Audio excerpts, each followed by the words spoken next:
Mesdames et messieurs, bonjour et bienvenue à bord de la saison 2 de Je t'offre un rail, le podcast qui va vous rendre accro au train. Je suis Tolt, votre chef de bord pour cet épisode réalisé avec le soutien de SNCF Connect, l'application de référence pour le train et les mobilités durables qui accompagne plus de 15 millions d'utilisateurs dans leurs déplacements en France et en Europe. Pour votre tranquillité et le respect de tous, nous vous invitons à utiliser des écouteurs pour profiter de ce podcast. Toute l'équipe au rail se joint à moi pour vous souhaiter un bon voyage, attention au départ et à la fermeture automatique des portes.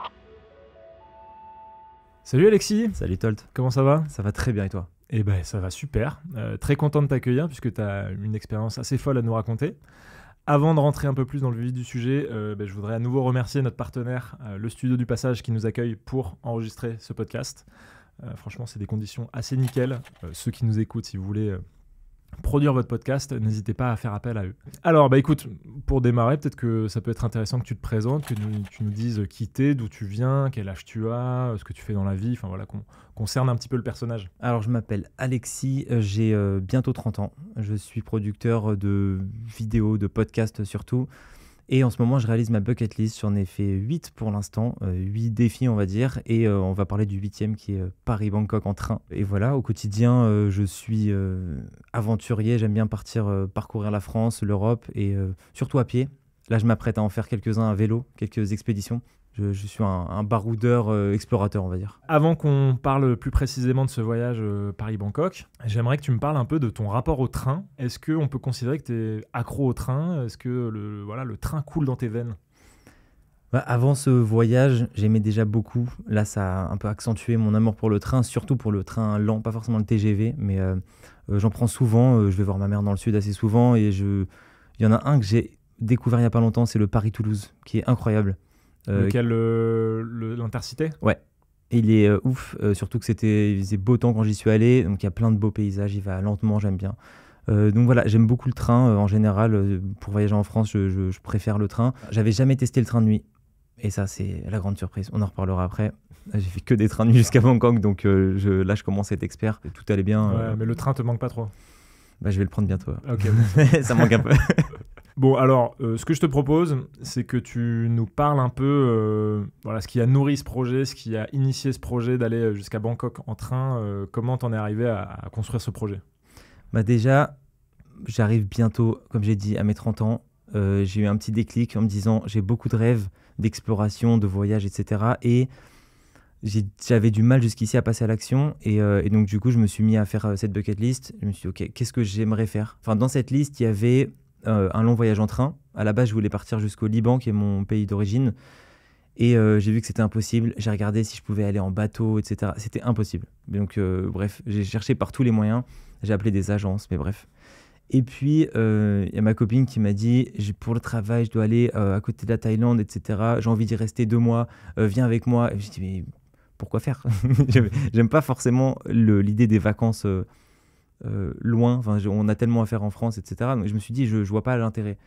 Et puis, quand j'ai vu que c'était impossible d'aller au Liban en train, je me suis dit, pourquoi pas y aller en train ? Enfin, pourquoi pas aller jusqu'en Thaïlande en train, la rejoindre, rester 1 mois et puis revenir. Et ça s'est fait comme ça. J'ai cherché sur Internet comment aller.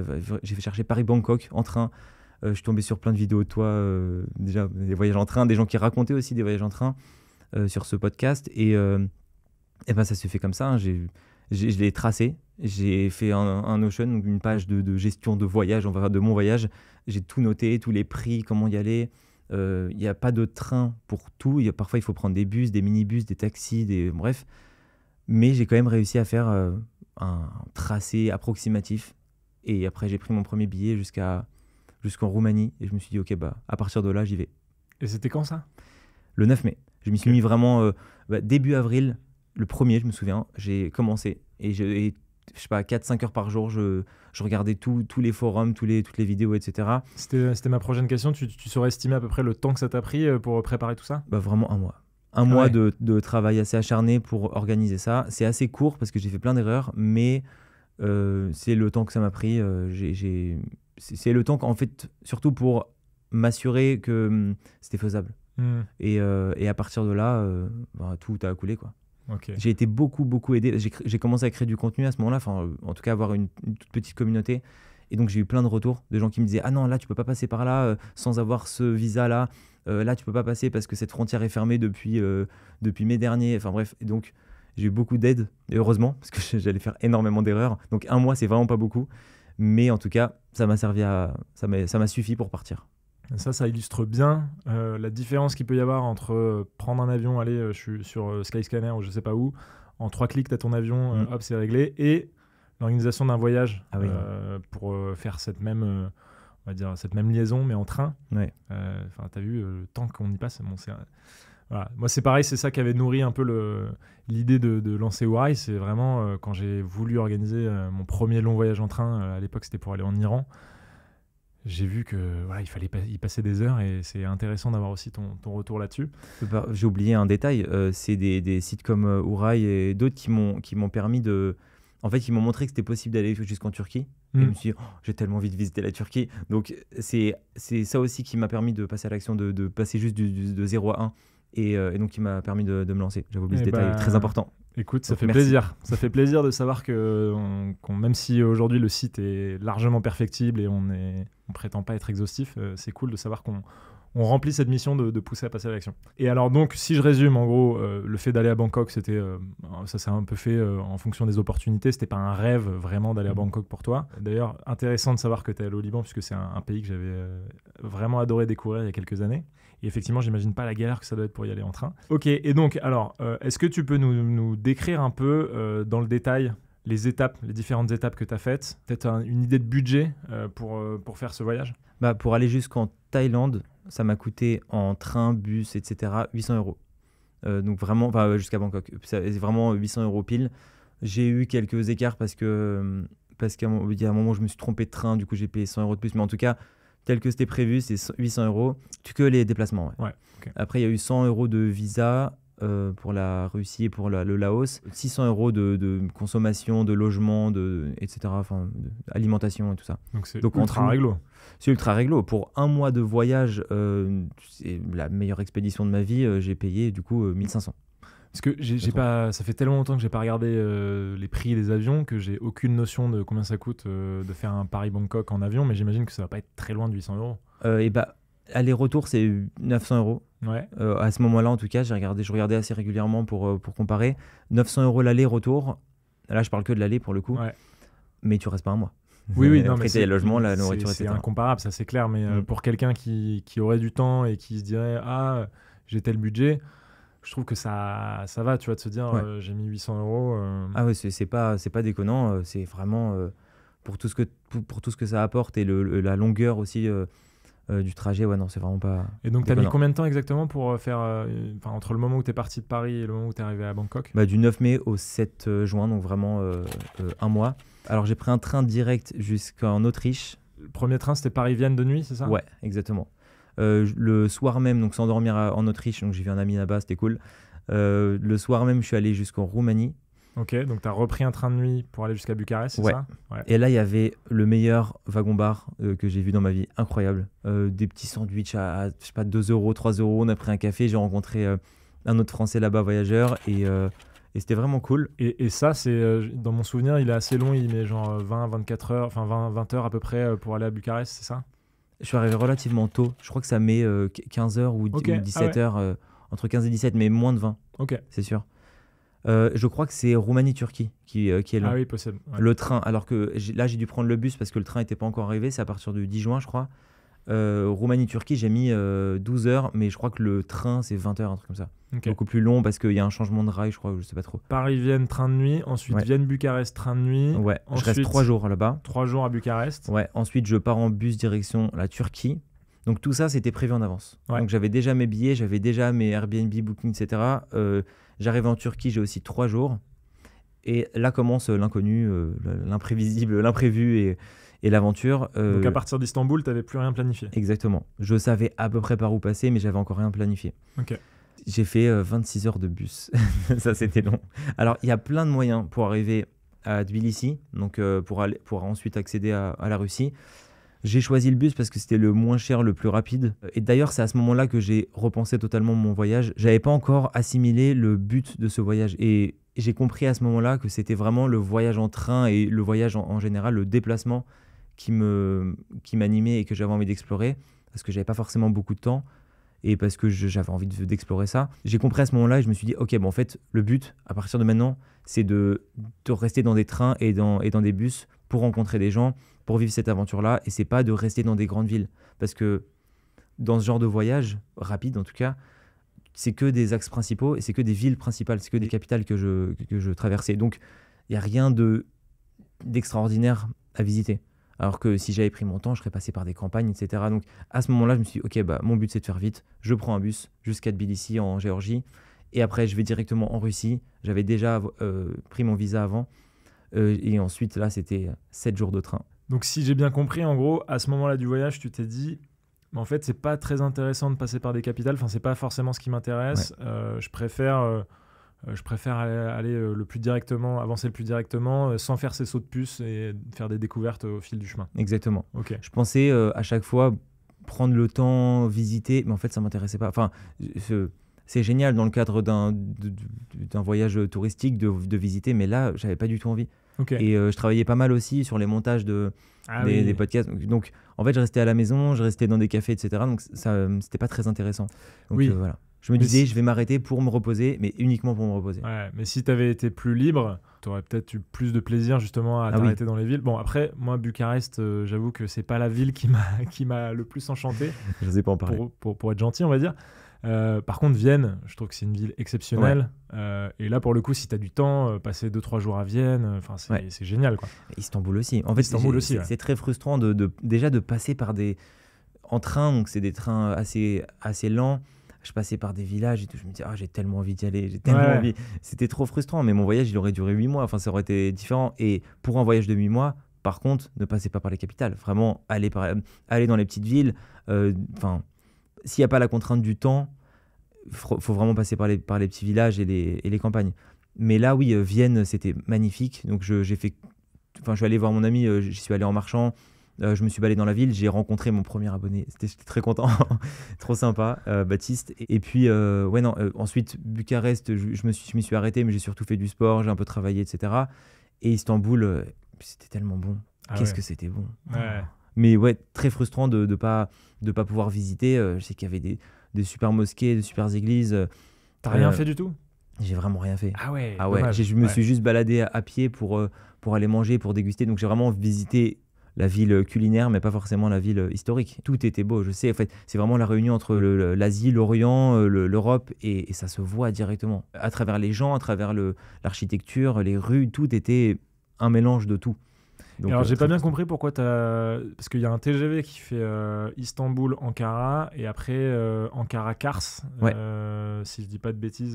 C'est le Dogu, je sais pas comment on prononce ça, mais c'est Dogu Express. Un train de nuit ou un truc comme ça. Ouais. Là, c'est parce que c'était trop cher de le faire en train ou parce que tu voulais vraiment le faire d'une traite ? En fait, c'était plus compliqué. Il y a le TGV et ce train-là qui est vraiment un des trains mythiques, mais apparemment c'est très très beau, j'ai vu des photos, c'était fou. J'aurais aimé le prendre, mais en fait, c'est 26 heures de bus contre 3 jours de train. Et je voulais pas. Je voulais pas. Tu voulais être efficace, quoi. Je voulais être efficace et je regrette pas. C'était dur, 26 heures de bus quand même. Ouais.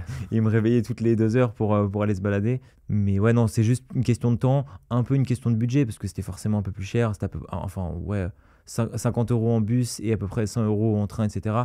C'était pas totalement déconnant par rapport à tout le reste, mais j'avais vraiment envie d'être efficace à ce moment-là. Et alors, excuse-moi, donc on reprend le fil. Donc, tu arrives à Tbilissi, la capitale géorgienne, et là, tu nous as dit que tu avais enchaîné avec beaucoup de trains, c'est ça ? Ouais, là, je rencontre d'autres voyageurs français, certains qui ont fait Paris-Tbilissi à vélo.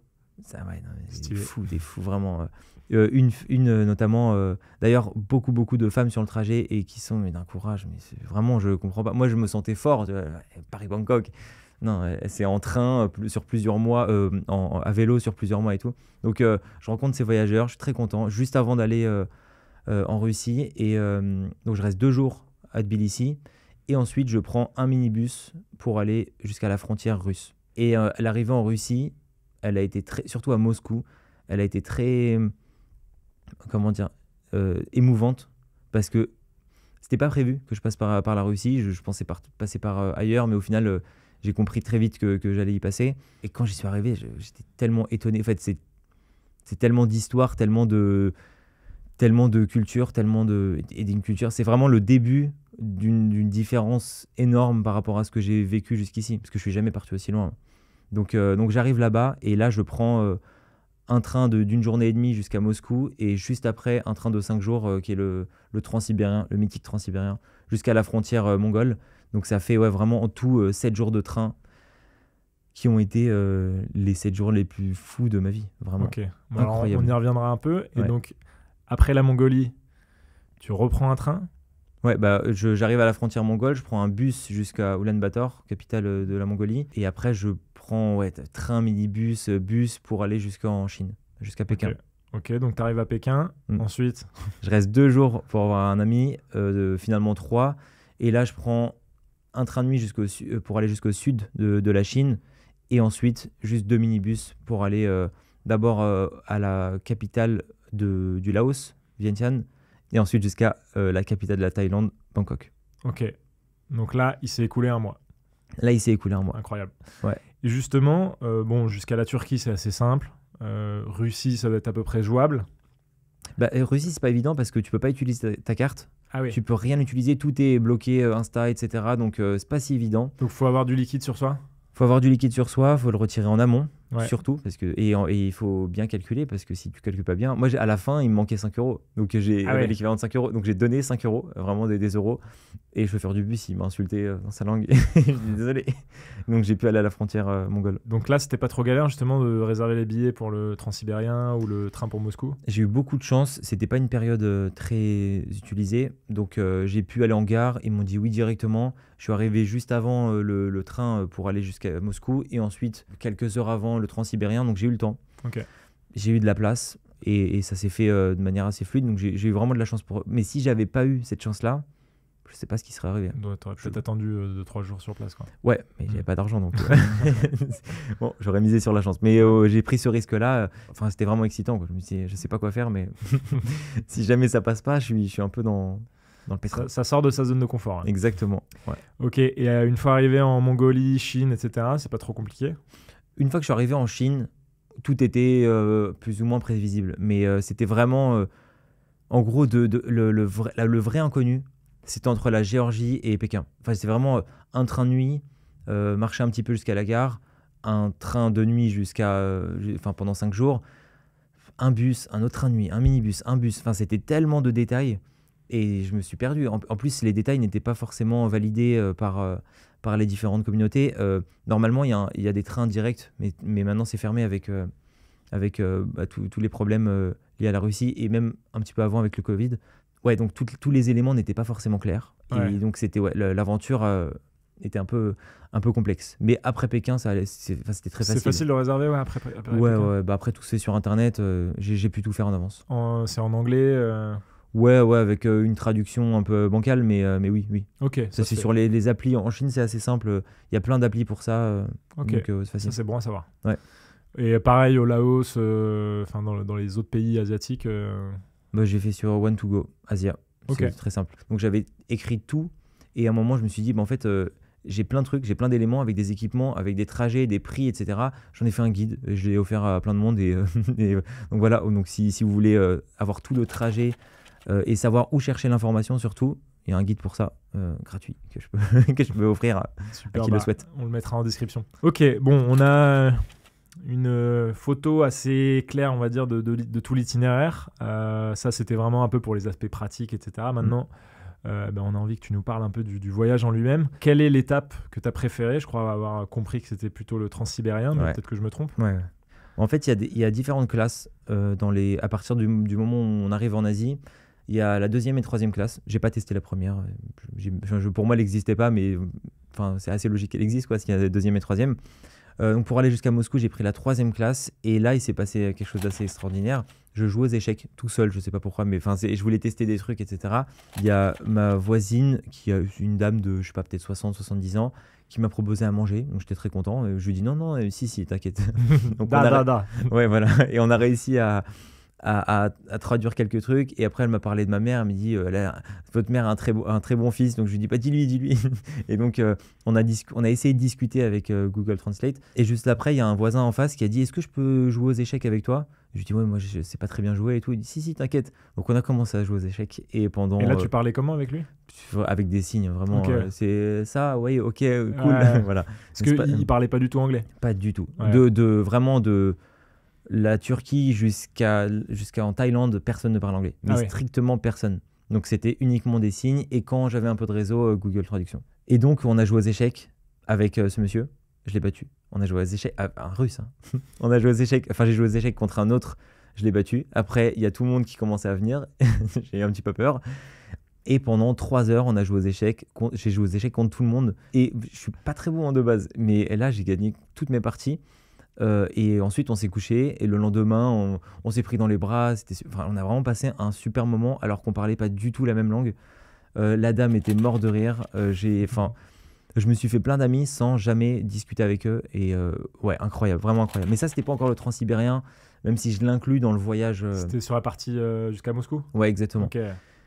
Et le transsibérien, c'était assez fou parce que tout le monde m'a conseillé de prendre la 2e classe. Donc, la 2e classe, c'est un peu comme en Europe, c'est des compartiments avec 4 couchages pour le coup. Et en fait, là, j'ai parlé avec personne. Et je me suis rendu compte après, je me suis dit, en fait, là, ça fait 4 jours. Je parle avec strictement personne. Je me balade de temps en temps. Je vais dans le wagon restaurant. Pour le coup, là-bas, c'est plus un restaurant. Donc, il y a vraiment des plats préparés. De temps en temps, j'allais là-bas. Je prenais un petit café, un petit plat. Mais j'ai vraiment discuté avec personne. Donc, c'était une énorme introspection où je me suis posé toutes les questions du monde sur ma vie, sur mes talents, sur tout. Et donc, ouais, c'était assez exceptionnel. Tu t'es dit, putain, j'ai un talent de joueur d'échecs finalement. Qu'est-ce qui se passe? Là, c'est le fait que tu parles à personne, c'est un choix ou c'est juste qu'il n'y a pas eu tant d'opportunités? C'était plus compliqué. En fait, là, ouais, j'ai pas décrit, mais la 3e classe, c'est un dortoir gigantesque avec. Ça a fait du bruit, ça sent fort. Tous tes sens sont en éveil et du coup tu parles beaucoup plus facilement avec les gens parce qu'ils sont face à toi en permanence. La 2e classe, c'était beaucoup plus fermé, c'était plus sombre, les gens y allaient pour dormir, ils parlaient pas trop et ça changeait tous les jours. Pas le temps de créer de liens et surtout en fait, vu que c'était plus compliqué de créer des liens, au final c'est un peu un fait. C'est pas une réflexion, c'est pas un choix, c'est vraiment je parle à personne quoi. Ouais. J'ai pas l'occasion. Mais si t'avais vraiment voulu, t'aurais pu quand même ou... Je pense. Mais c'est quand même plus complexe que dans la 3e classe. Okay. Donc maintenant, je vais voyager qu'en 3e classe. C'est tellement exceptionnel. Et je l'ai fait après en Mongolie et ça s'est trop bien passé. Donc vraiment... Ouais. Mais donc, ouais, c'était pas vraiment un choix. Et tu trouves que le gain au niveau confort vaut justement cette perte au niveau expérience sociale? Ouais, ça dépend des volontés. Mais c'est vrai qu'à ce moment-là, je voulais quand même être tranquille. C'est compliqué d'être tout le temps sollicité, d'être tout le temps... en plus, c'est un peu plus petit. T'es un peu plus serré.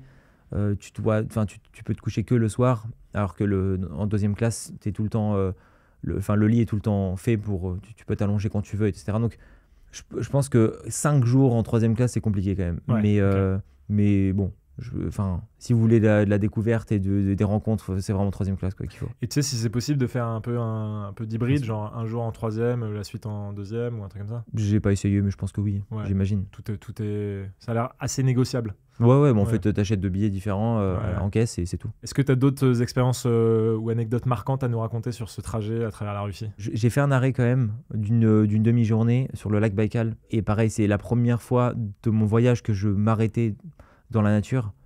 Et le lac Baïkal, c'est le plus grand lac du monde d'eau douce. Je crois que c'est 20% des eaux douces sont là-bas. C'est hyper profond, c'est hyper grand, c'est une mer quasiment. Donc quand je suis arrivé là-bas, il y a une grosse émotion, un grand silence. Je me suis vraiment reposé, j'ai reposé tous mes sens pour le coup. C'était fou, vraiment. J'étais hyper ému. Peut-être que j'ai lâché ma larme, je sais pas, je crois. Il n'y a pas de mal. Mais, non, mais j'ai tellement kiffé que... Bon, de joie en plus. Mais voilà, ouais, non. Et à ce moment-là, j'ai commencé à poser mes réflexions. Qu'est-ce que je viens de vivre? Qu'est-ce qui s'est passé, etc. Donc ouais, c'est un peu un point culminant de mon voyage ce moment-là. Donc c'était trop cool. Si je dis pas de bêtises, donc tu as fait en tout 293 heures de transport. C'est exactement ça. C'est ça, à l'heure près. Parce qu'à un moment, j'avais noté 300 heures, histoire de dire 300. Mais effectivement, à un moment, j'avais calculé, j'ai 293. Est-ce qu'il y a une seule heure que tu regrettes? Il y a un moment qui était un peu gênant, c'était quand je suis arrivé en Roumanie. La douane m'a un peu... je sais pas, le gars de la douane a été un peu Donc ils viennent dans le train à 2h du mat, ils tapent tout, de la douane. Donc ils nous posaient des questions, ouais, vous faites quoi là? Ok, super. Et à un moment il s'est un peu focus sur moi, il m'a dit qu'est-ce que tu fais là? Pourquoi t'es là? T'es pas français? Si, je suis français. Non, tes origines? Ah oui, d'accord, libanais. Ensuite j'ai pas mal de questions, c'était un peu inconfortable, mais à part ce moment-là, c'était que du kiff. Surtout que la longueur du train m'a vraiment permis d'apprécier ces moments. Des moments de silence, des moments de lecture, des moments de méditation, etc. Donc, j'ai vraiment rien regretté, quoi. Petit délit de faciès quand même. Ouais, je sais pas. Mais c'est pas aller plus loin que les questions un peu insistantes, quoi. Non, après, il m'a dit au revoir, bonne journée, quoi. Selon toi, quelles sont justement, peut-être que tu peux nous partager tes raisons, mais toi, c'est quoi les raisons principales aujourd'hui qui te poussent à prendre le train? Alors, dans le cadre de ce voyage, mais en général. Il y a forcément l'aspect écologique. Je me dis que je peux voyager en illimité, j'aurais pas forcément une très grande empreinte carbone, donc ça c'est quand même rassurant. C'est comme quand tu voyages en illimité gratuitement, c'est ça mais en version écologique, donc ça c'est cool. Et puis vraiment le côté long, ça me plaît vraiment. Il y a vraiment un côté méditatif et je travaille mieux, je réfléchis mieux, surtout sur les trains lents. Les TGV un peu moins, mais vraiment les trains lents, j'adore cet aspect-là. Donc, côté méditatif, je travaille mieux et empreinte carbone stable. Ouais, ok. Au niveau du voyage en lui-même, parmi tous les pays du coup, que tu as traversés, même si d'après ce que j'ai compris, il y a vraiment des pays que tu as un peu traversés, c'est-à-dire que tu n'es pas resté. Est-ce que tu as une préférence pour un des pays? Je ne m'attendais vraiment pas à ça et j'ai eu plein d'autres retours similaires. C'est la Chine. La Chine, c'est la plus grande surprise de mon voyage. C'était fou. En fait, c'est un univers totalement différent, une culture totalement différente. Il y a un choc culturel de malade, au niveau du comportement, du langage forcément, des couleurs, des modes de transport, tout était différent. Une technologie tellement avancée à Pékin, tellement extravagante, et puis une chaleur humaine incroyable. Donc vraiment, la Chine, c'était fou. La nourriture est exceptionnelle. Vu que je suis jamais parti aussi loin, j'avais jamais goûté. Il y a des saveurs, du poivre, du Sichuan qui est fou. Bref, des saveurs qui sont folles et j'ai vraiment, vraiment apprécié. À un moment, je suis allé chez le barbier, c'était mon petit kiff du voyage, dans le sud de la Chine. Et je lui dis, est-ce que tu as un resto à me recommander? Il m'a emmené à un resto, on a mangé ensemble. Je suis repassé le soir même au même resto. Elle m'a apporté des raviolis du resto d'en face, etc. Donc il y avait vraiment, j'ai vécu un moment assez chaleureux là-bas. Quasiment toutes les anecdotes que j'ai vécues en Chine, je les retiens à fond. Je suis resté 3 jours à Pékin et 2 jours à Kunming. Donc j'ai eu un peu plus de temps que dans les autres pays. Mais le contact humain, tu l'as trouvé mémorable, quoi. Ouais, vraiment. Parce que c'est pas forcément l'idée qu'on... Moi, je suis jamais allé en Chine, donc forcément, c'est des préjugés, mais les retours que j'avais eus, c'était pas forcément que les Chinois étaient les plus accueillants. Après, dire les Chinois mettre plus d'1 milliard de personnes dans le même panier, c'est un peu ridicule, mais donc c'est intéressant d'avoir ce retour. Parce que là, tu nous as parlé d'anecdotes, surtout dans le train. Est-ce qu'il y a des anecdotes marquantes, d'autres anecdotes marquantes que tu voudrais nous raconter? Mon tout premier trajet en train, donc là, ma copine était à Paris, elle m'a accompagné jusqu'au train. On s'est dit au revoir. Là, clairement, j'ai chialé, j'étais pas bien. Je suis arrivé à mon compartiment et on était 6. Les 5 étaient incroyablement sympas. On a discuté, on s'est marré toute la soirée et puis toute la matinée le lendemain. On a mangé ensemble, on a bu du café, c'était trop bien. Donc vraiment, le tout premier trajet, j'ai eu beaucoup de chance. Je suis tombé sur le meilleur compartiment, que des francophones, c'était plus simple pour moi. Donc ouais, ça a vraiment marqué le début du voyage et c'était excellent. Donc de Paris à Vienne. Et c'était des gens qui se connaissaient ou... Pas du tout. C'était 2 couples, un gars seul et moi. Et donc, ça c'est super bien mélangé. Ouais, et je suis resté en contact avec tout le monde. C'était trop bien. Et est-ce que tu as le sentiment que cette expérience que tu as pu partager, notamment un peu sur les réseaux, ou même quand on parle à tes proches, etc., est-ce que tu as le sentiment que ça fait bouger les choses autour de toi? Est-ce que ça te donne des idées aux autres? Ouais, clairement. Déjà avant, je partageais du contenu sur les courses à pied, etc. Parce que je m'étais mis à courir et je voyais l'impact que ça avait autour de moi. Et il y a plein de gens même des proches très proches, qui m'ont dit ouais, je me suis mis à courir grâce à toi. Donc là, je me suis dit déjà avec 600 abonnés, j'ai cet impact-là. Et ensuite, là, les messages que je reçois, vraiment, ils sont exceptionnels. Déjà dans mon entourage, des gens veulent partir en train maintenant, ils savent que c'est possible, ils savent que c'est bien, que c'est confortable, que c'est pas l'inconnu, quoi. Et aussi, j'entends, il y a des gens qui m'envoient des messages en disant je suis parti grâce à toi, je vais partir avec mon copain grâce à toi, là je pars à l'autre bout du monde.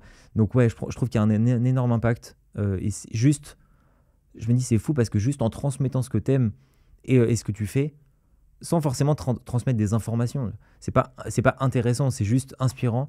Juste en inspirant les gens, en fait, on se rend compte qu'on a énormément d'impact. Donc ouais, clairement, je vais continuer. Je me suis trouvé ma nouvelle passion, c'est de faire des vidéos, donc je vais continuer là-dessus. L'impact est énorme. C'est quoi les prochains projets? Est-ce que tu as d'autres voyages bas carbone prévus? Ouais, à vélo. J'ai pas encore bien défini ça. Il y a un moment où je veux passer une semaine en forêt juste avec un couteau et une brosse à dents. Je pense que ce sera je verrai à ce moment-là comment je peux créer ce truc-là. Sinon, à vélo, j'ai découvert la Provence la semaine dernière. Le week-end dernier, c'était fou. J'ai adoré la Provence. Donc, je pense que faire un petit trajet Auvergne, Cévennes, Provence, même si c'est assez approximatif, j'aimerais beaucoup. Je pense que je vais faire ça. Peut-être avec des potes, c'est plus marrant. Mais ouais, prochain trajet à vélo. Donc là, tu es plus sur du voyage local, on va dire. Ouais, non, alors tous mes prochains projets, c'est en France. En Europe, peut-être, mais surtout en France. J'aime tellement la France. Avant ce voyage-là, je partais partout en France. Donc ouais, je vais continuer. On a un beau pays quand même. On a c'est tout. clair. Ouais. On a la montagne, on a la mer, on a tout. C'est génial. Et le projet d'aller au Liban, il reste dans un coin de ta tête? Tant que c'est impossible, malheureusement, je peux pas prévoir. Je vais y aller un moment pour voir ma famille, mais je peux pas encore y aller en train. Je vais me renseigner assez souvent pour voir si c'est faisable. Mais d'ailleurs, en train, ni en voilier, ni en bateau, ni par la droite, par la gauche, c'est bloqué de partout parce qu'il y a soit la Syrie, soit d'autres pays. Donc, bref, c'est pas possible. Mais c'est sûr que là, la situation en ce moment est pas idéale. Ouais. Non, peut-être c'est presque mieux par la mer. Bah oui, mais j'ai demandé à plein d'entreprises de cargo ou de voyages de plaisance, je sais pas comment on appelle ça, mais ils m'ont tous dit, soit ils me répondaient pas, soit ils m'ont dit non. Donc t'as regardé sur les bourses aux équipiers? Tu m'as lâché une info que je connaissais pas là. Ouais, les bourses aux équipiers, c'est des sites sur lesquels tu peux embarquer sur des voiliers. Du coup, il faut être aux aguets et ça peut prendre du temps, etc. Surtout sur des trajets comme ça, mais tu peux embarquer sur des bateaux de particuliers, quoi. Parce que je sais qu'il y a des départs du sud de la Turquie ou de Chypre, je crois. Mais bon, j'ai fait que sur Google, donc je sais pas. Mais donc je regarderai. Super. Où est-ce qu'on peut suivre tes prochaines aventures, justement? Sur Insta surtout. Je vais essayer de sortir mon documentaire parce que pendant le voyage, je faisais au format vertical et horizontal pour le documentaire. Je vais essayer de le sortir bientôt sur YouTube. Mais pour l'instant, c'est sur Instagram, Haddad Alexis. HADDAD et Alexis, tout attaché. ALEXIS. Ok, super. Et donc, on peut te suivre sur Instagram? Ouais, sur Instagram, sur TikTok, sur LinkedIn si vous voulez, mais je parle d'autre chose, et sur YouTube. Ok, super. Bon, on remettra les liens en description si besoin, mais, avec plaisir. Mais voilà, en tout cas, les gens savent où suivre tes prochaines aventures. Ouais. Merci beaucoup. En tout cas, c'était une super aventure et on est très content d'avoir pu partager ton témoignage. Merci à toi. Et puis, on te dit à bientôt dans un train. À bientôt. Mesdames et messieurs, vous êtes arrivés à destination terminus du train. Assurez-vous de n'avoir rien oublié, de vous abonner au podcast et à nos réseaux si ce n'est pas déjà fait. Toute l'équipe Ourail et SNCF Connect vous remercie d'avoir passé ce moment en compagnie de la team Train et vous dit à bientôt pour un nouveau voyage bas carbone.